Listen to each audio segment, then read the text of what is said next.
Welcome to simply security. எல்லாருக்கும் பாதுகாப்பு. இந்த வீடியோல நம்ம பார்க்க போற topic MFA, multi factor authentication.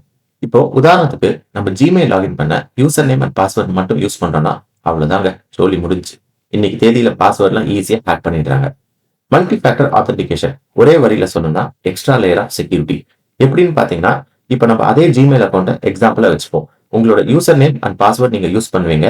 Plus ஒரு எக்ஸ்ட்ரா லேயர் ஆஃப் ஆத்தென்டிகேஷனுக்கு உங்களோட மொபைல்ல வர ஓடிபியோ இல்லாட்டி போன் ஆப்ல எஸ் ஆர் நோ கிளிக் பண்ற மாதிரி நோட்டிபிகேஷன்ஸ் வரும். அதை நீங்க எஸ்ன்னு கிளிக் பண்ணிட்டா உங்க அக்கௌண்ட்டுக்கு உண்டான ஆத்தென்டிகேஷன் சக்சஸ்ஃபுல். இல்லாட்டி திரும்ப நீங்க ஆத்தென்டிகேட் பண்ணணும். இதுதாங்க MFA. MFA நம்ம எனேபிள் பண்ணிட்டா உங்க பாஸ்வேர்டு வச்சு மட்டும் உங்க அக்கௌண்ட்டை லாகின் பண்றது கஷ்டம். அந்த ரெண்டாவது ஃபேக்டரையும் ஆத்தென்டிகேட் பண்ணாதான் சக்சஸ் ஆகும். இப்போ உங்களுக்கு எல்லாம் ஒரு கேள்வி, நம்ம ஸ்மார்ட் போன்ல ஃபேஷியல் டிடெக்ஷன் வச்சு லாகின் பண்றோம். இது MFA ப்ராசஸா இல்லையான்னு கமெண்ட் செக்ஷன்ல கமெண்ட் பண்ணுங்க. அடுத்த வாரம் ஒரு புது தலைப்போட உங்களை சந்திக்கிறோம். நன்றி, வணக்கம்.